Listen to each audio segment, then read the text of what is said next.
I know, right? Hello, once again, everybody. Welcome to Let's Play Every Day. Tim McNiff sitting in. G2 still representing. JP, Andy Greder. All right, you guys. Yesterday I was Mr. Sunshine and Optimism. The sun was actually out. I hope you all enjoyed our one day of spring. It was great. Today it's back in Minnesota. The rain's on the way. It's dark, it's cloudy, and two of the three locals lost last night. So what I want to start with is where are we in this Timberwolves series, and what did we see in games 1 and 2? Which one is closer to the reality that we're going to experience going forward? And Ms. Beers, since you're the one who's on the roll lately with all your prognostications, the floor is all yours.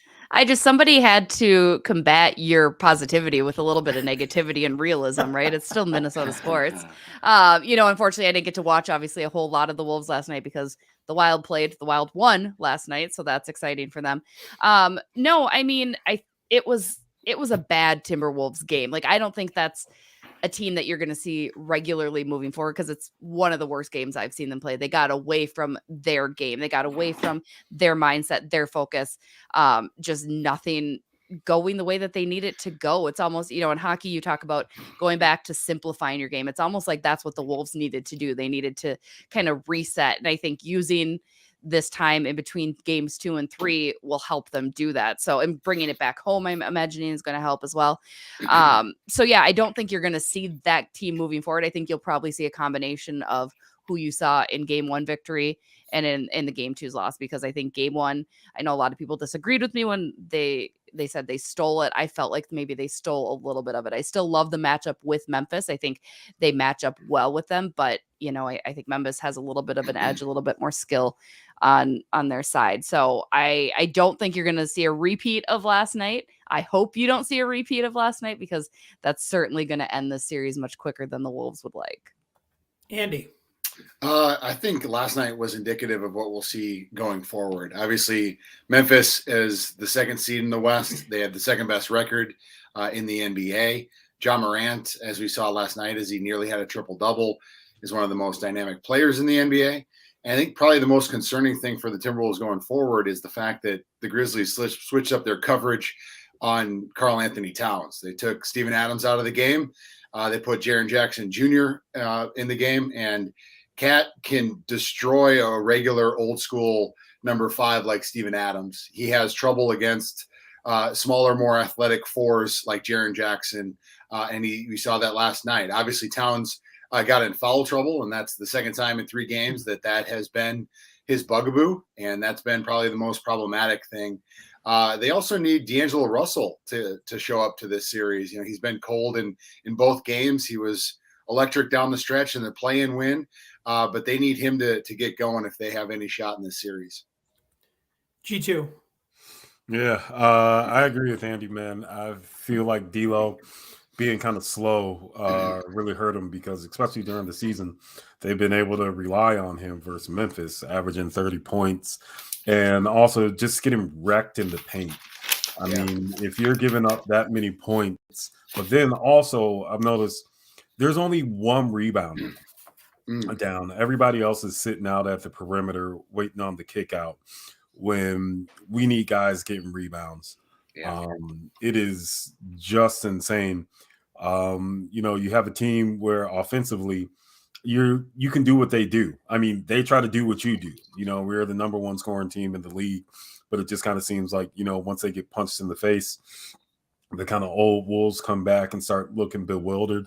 And I feel like that was it. And I feel like this is the biggest knock against Finch, is that when things start getting a little chaotic, he just kind of lets it go and rolls and rides out instead of putting some strategy in play and getting the ball in the right hands in order to start a run. Just try to win those little 3-minute games that are within the game, little 3-4 minute games. And I feel like the Wolves lost a bunch, and they also need to, get back, grab some boards. Yeah, a couple things that they didn't do last night that they did so well in game 1. They didn't rebound, and they were very, very disciplined in their blockouts, and everybody kind of team attacking that part of it. The other thing is didn't take care of the basketball. I mean, the turnovers were, except for one quarter, were really, really low in game one. And last night it was just like it was very much schoolyard basketball, and it didn't work to their ability. Memphis did a nice job rolling their coverages and adjusting to whoever was the open shooter. And then how predictable was it, Tyus Jones? I mean, who was non-factor in game one, and he was very much a factor in game two. So how do you? I mean, obviously the vibe is going to be completely different tomorrow night. The roof's going to be off that place. I mean, I just really think that it's going to be crazy. How do you take advantage of that but keep yourself under control? I think one of our superstars needs to make a go at it and make it go at it early. I kind of feel like Ant took that over in the first game and was just like, all right, cool, I'm the one. And I feel like it's either got to be Ant or Carl to kind of pick this team up and be like, all right, cool, we're the leaders, because you have a vocal leader like Beverly, but that can only get you so much. The hustle plays, Beverly's not going to lead us in scoring or lead to a whole bunch of points. So I think it's really on the coach to put our guys in the best position that they get off rolling and get it off rolling in a kind of strategic way. And yeah, man, start running the lanes. Start running the lanes and just have Beasley sit out there and take those shots. Like Naz Reid, run the lane. Like, thanks for the couple 3-pointers, but run the lane, get down there, get some boards. Yeah, Torian Prince and I don't know, you guys. I watched 3 shots by Jaden McDaniels, and I was like watching 7th grade middle school basketball. I mean, those shots were not even close. I mean, what in the world? I think the main thing is just to remind the team that they're in an advantageous spot, right? Obviously, if you win game 2, then you're feeling very comfortable going back home. But the fact that you won game 1 and lost in a blowout in game 2, I think it's just reminding the team of the big picture that they have home court advantage. They've beat Memphis on their own court, and knowing that you're coming back to Target Center in a place that has fans starved for playoff basketball, that just knowing that you have that great environment is going to go a long way. And luckily, nobody saw last night's game. So yeah, right.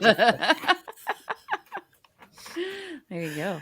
Man, it was. I just did not expect that. I just even when they were down by 11 at the half, I was going to put, you know what, it's okay. And I thought the team making the run out of the second half would be the Timberwolves, and it just was not. And John Morant reminds me of version 1 of Michael Jordan when he first arrived in the NBA, because his ability to adjust his body in midair. I mean, he just gets off shots and drives a lane that you just think he shouldn't. I remember the Detroit Pistons decided, that's not going to happen. And so they started knocking him down. So did everybody else. And I think that's what we're going to see on tomorrow night. I was saying, like, where's our big 7-footer European dude to just come in and rack up those couple fouls against the job? Let's get Nikola Pekovic out of retirement. Yeah, that's what I was thinking yesterday. I was like, he's got a good 4 fouls. He barely understands the language, so he won't, just talk crap back to John. Just be like, no, come here. Like, we need some toughness on our team. We're a team full of cool, but we need some toughness.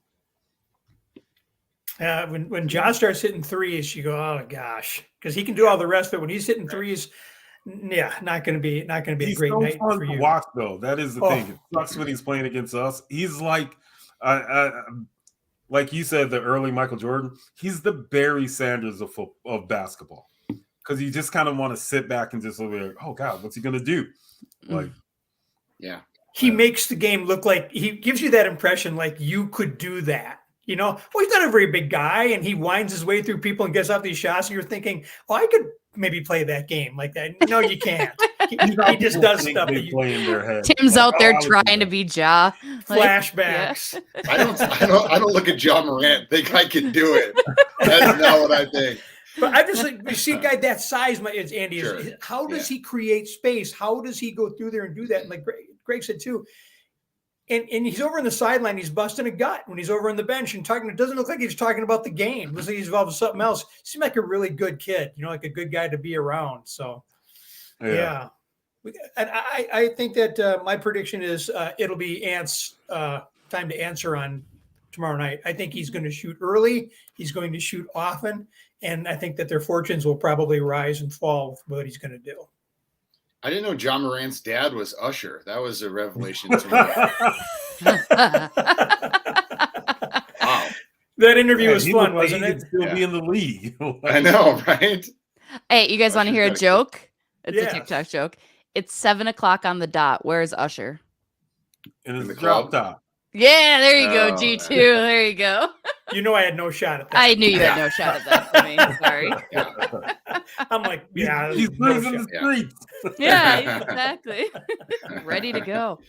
So I put on Twitter last night a reaction from a Wild goal, and my nephew comes back to me right away. You're watching the wrong game. You know, I'm just like, actually, I'm watching both. You know, I'm trying to go back and forth and do all this, but my true leanings came out. I was more concerned, I guess, about how the Wild were going to do in a game that was not a playoff game, but was going to affect potentially their seeding going forward. And if you didn't get a chance to see the Matthew Boldy goal yet, and I haven't seen SportsCenter to know whether it did make the top 10 or not, which is my suggestion. Absolutely fun, crazy goal for a guy who missed a wide open net not 2 seconds earlier, gets a second chance and scores with the stick somehow between his legs and makes it look like you could do that too, but you can't. So huge win last night for the Wild on a night when they did not play their best. And oh yes, St. Louis lost at the same time. Exactly. So it gives the Wild a 1-point edge over the Blues for second in the Central, which currently has them at home ice advantage. That series is all but locked in. So you're going to see St. Louis no matter what. So now it's just a matter of maintaining more points. You need obviously a little help like you got last night. St. Louis needs to continue to lose. Wild need to continue to win to solidify that. Pretty simple. However, the next couple games Minnesota has are not quite so simple. You've also got you've got Seattle coming to town. You got Calgary, Colorado, Vancouver. I mean, it's going to be tough for Minnesota to close out the regular season in favorable position. But you know, a good win last night in Montreal. Montreal's struggling. They're out of the playoffs. They've kind of got a rough go at it, but as Tim had mentioned yesterday, he called it a trap game. So very high potential to be a trap game. Minnesota didn't look their best, but I will get on the goalie horn again. Cam Talbot played absolutely phenomenal. He looked wonderful. He gets the shutout for the Wild. So that was good. You know, Minnesota's missing a few guys, which obviously isn't helping their team, although it's nice to get those guys rested up as well and make sure that they're 100% healthy. Mitch Chaffee made his NHL debut. I thought he looked good, but again, it's all about Matt Boldy. Kevin Fiala, he's now got 30 goals on the season.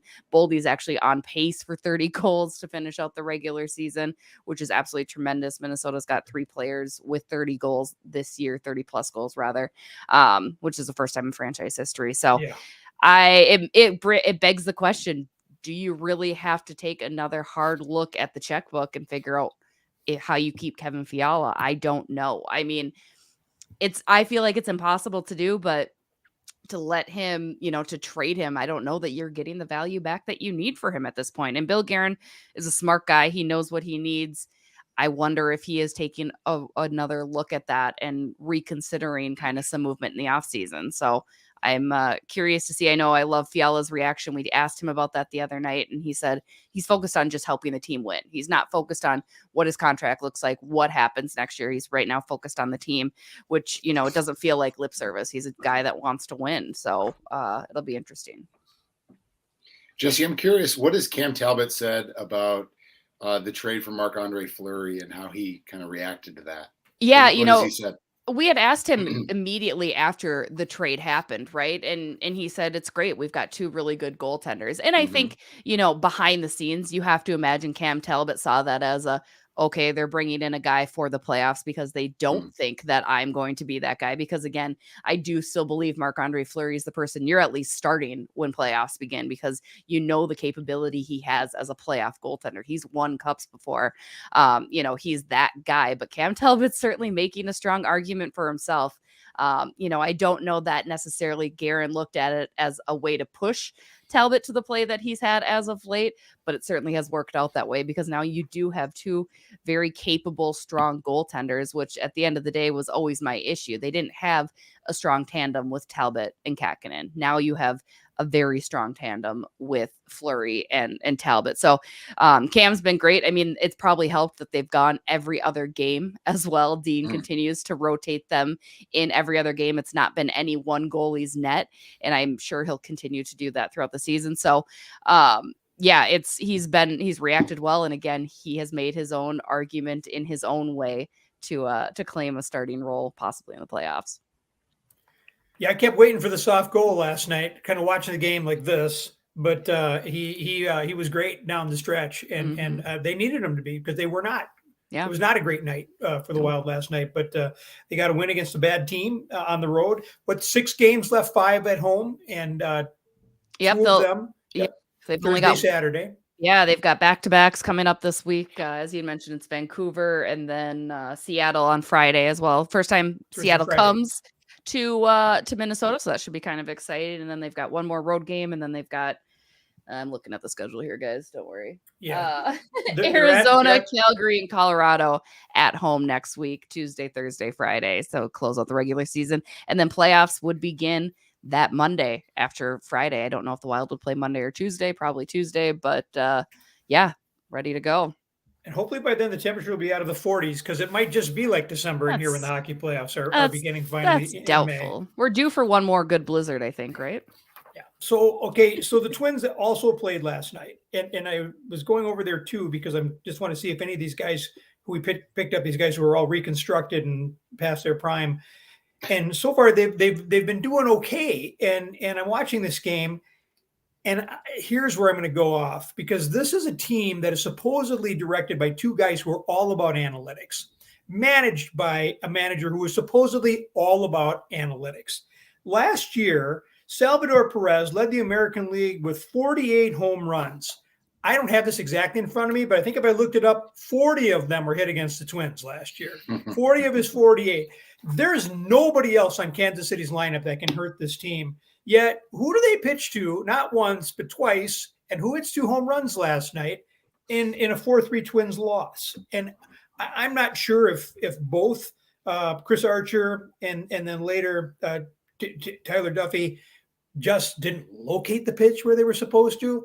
All I'm saying is, if I was managing that team, you would not have a recognizable strike thrown to that guy. I would have done the automatic, he gets first base, because who else is going to hurt you? I am absolutely dumbfounded by that loss last night and how it occurred. And we have 2 more games coming up against them. Again, do not pitch to Salvador Perez. Not tonight, not tomorrow night. You're welcome. There you go. Do with it what you will. I just was absolutely speechless. I mean, I'm more upset about that than about the T-Wolves loss last night. And it's a baseball game in April. Yeah, see, Tim, that's why you don't have to care until June. Yeah. Me. I know you can tell all 3 of us are like, yeah, sure, whatever, I guess. It's cold outside. Were they playing at home? It's too cold for smart baseball. You just need a bunch of dummies out there just cracking the bat as hard as they can to get back to the dugout where it's warm. Strategy don't start till June, baby. I have not used the word stupid in a long time. And I mean that in the meanest sense I can use that word. That was just stupid. I mean, if I owned that team, people would have lost their jobs over a regular season game in April. Somebody would not be with this team today. And I don't know if it was the manager, the general manager, or it would just be a relief pitcher or the starting pitcher. But somebody would get the message. We're not pitching to this guy. Honest to God, there is nobody on that roster who can swing a bat better than I can. I love your passion. I love your passion. Yeah. This is the pain I have. Car and Dad just got mad. Really? Yeah. Built up inside of me. Speaking of weather not for baseball, it's also not weather for outdoor soccer. Granted, it's not February, and we've got some poor team from Central America coming in with a 40 below wind chill, but it's close. And the Loons rather are going to be playing tonight. First of all, it's an interesting format, and if you can, in less than 10 minutes, Andy, explain to us what exactly is going on with Minnesota United tonight. And then also, you wrote a piece that I think that people need to see because it's got a message that transcends sports. Yeah. So first off, Minnesota United is playing in the U.S. Open Cup. It's kind of the national tournament. for teams at all levels, from amateur to MLS, and they have a long time knockout round interspersed in everybody's season. So the MLS teams entered in the third round, and they'll play Forward Madison, which is a lower level USL team. So they'll play in Madison tonight in the US Open Cup, and then they'll play in the MLS. And if they win tonight, then they'll play later on in the fourth round of the Open Cup. In 2019, they advanced to the final of the tournament and lost to Atlanta. So they had a long run to almost win a trophy, their first as an MLS team. So that's starting tonight. So yeah, it's a little bit weird where you have a tournament in the middle of a regular season as well, but this is something that happens in soccer the world over. It's something that the NBA's even talked about doing, of having kind of a midseason tournament to kind of break up the monotony of the regular season. It's just a kind of a change of pace in the middle of the year to kind of have a second goal at the same time. Would this be sort of akin, though, to the Twins playing the St. Paul Saints? Yeah, as far as like levels go, yeah, I would say so. I mean, so there's MLS, there's the USL Championship, and then there's the USL League One. So the team that they're playing in Forward Madison tonight in Wisconsin's capital is 2 levels below Minnesota. Okay. So it'd be like playing a double-A team, if you will. So yeah, Minnesota is going to be having a mix of reserves and some guys that haven't been getting a lot of minutes because they feel like they can win with that team on the road at Madison. So yeah, it's a different format, but it's kind of cool to see a second aim, a tournament within a season as well. When it comes to Chase Gasper, he's a Minnesota United defender who has been with the team for a number of years, very gregarious, well-liked, multilingual. So he goes between different groups of players on the team, the Spanish speakers, the English speakers, and just a very well-liked, hardworking defender who had a concussion to start the year and was kind of on the shelf and got cleared to play.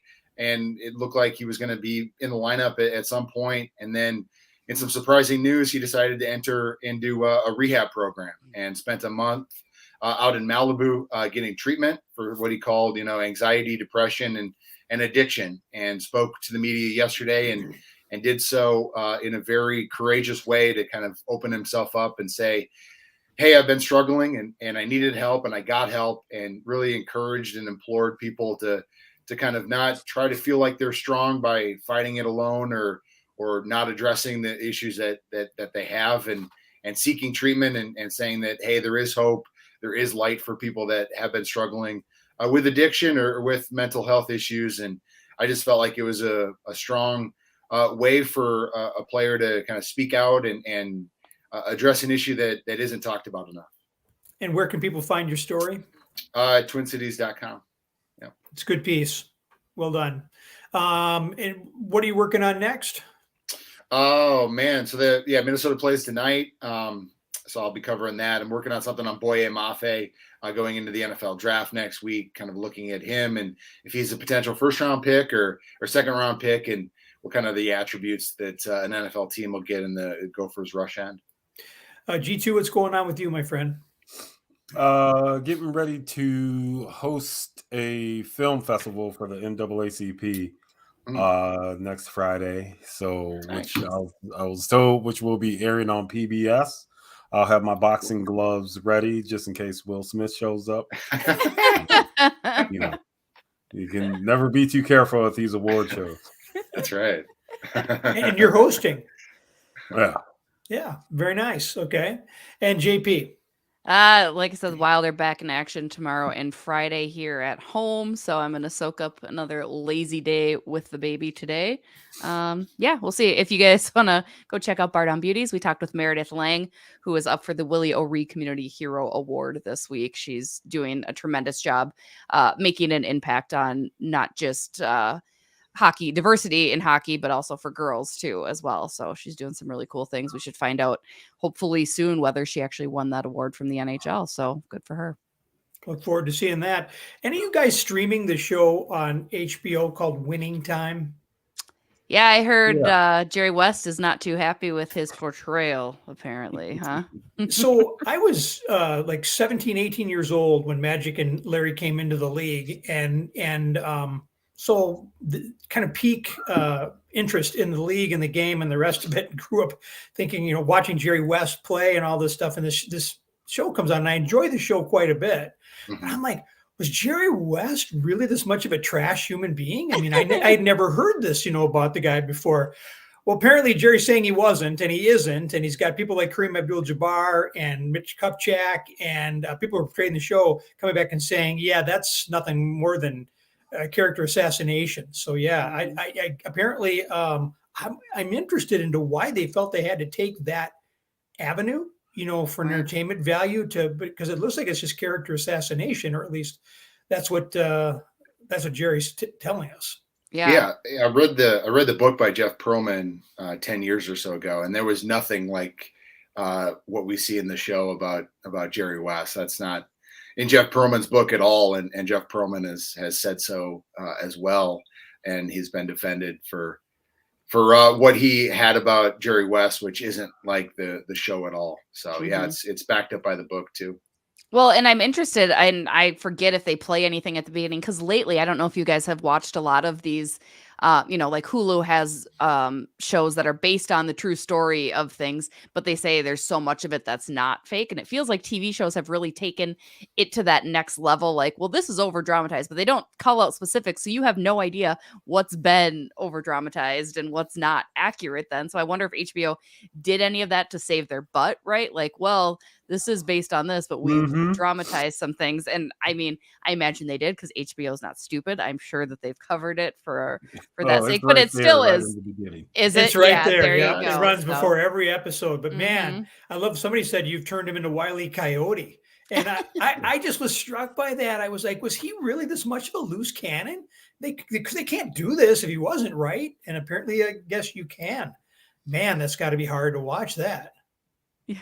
If you have no frame of reference, I mean, I know who he is, but I wasn't around to be paying attention at that time. So all of this is like, oh, I bet this is what happened. And even with Bus, it's like, oh gosh, why can't I think of his name? The actor, John C. Reilly. Yeah, John C. Reilly just does such a great job that you're like, well, even if Bus was kind of like this, he's kind of likable still, like, yeah. Yeah, I've been really enjoying the show, and then all of a sudden I see this, and I'm like, oh, So yeah, it's not going to stop me from watching it. Would you still recommend giving the book a read, Andy? Because I love reading that kind of stuff. Oh yeah, it's tremendous. Yeah, there's one section in the book that I've only watched a couple episodes, but I hope they get into. I won't ruin it now, but it's by far the best part of the book. I hope they get into it. It involves a certain former Wolves coach, Kurt Rambis, and his wife, and how she kind of blew up the team because of some extramarital things that were going on in that locker room, and she kind of blew the whistle on it and kind of blew up the team. I don't know if it's in the show. I'm kind of ruining it now by sharing it, but it has to be in the show. That sounds perfect for HBO. Yeah, I mean, it's by far the best part of the book. So I hope that the show gets into that. I'm wondering how many episodes this is going to be, because we're still in the first, the rookie year campaign, but they start the show by the day when Magic finds out that he's HIV positive. So there's got to be quite a span of time that, it's going to go through. So yeah, it's very, very interesting, to be sure. All right. Well, I appreciate it, you guys. Thank you very much for your time and your talents as always. Great to have your input. And Game 3 tomorrow night. I'm looking forward to it. I think that we'll be better. We'll better equip ourselves, right, G2? Yep. This is for the Wild and the Wolves and the and the Loons and the Twins. Man, I'll tell you what. If something doesn't, we'll see how they approach Salvador Perez. You'll know where I'll be today. Yeah, Tim, you gotta chill on that, man. Yeah. You gotta chill. Yeah, man. Hey, Tim, you should chill. What's the day? This is my life, you guys. This is what it's like. I don't want to be like this. This is what I've become. Help me. This is Don't cry worry, for I'm help. gonna send the guy to your house today to relax. Yeah. I need that guy. All right. Thanks very much, everybody. This is Let's Play Every Day, the show we encourage you to not be like me. Get off the sideline, get in the game and participate.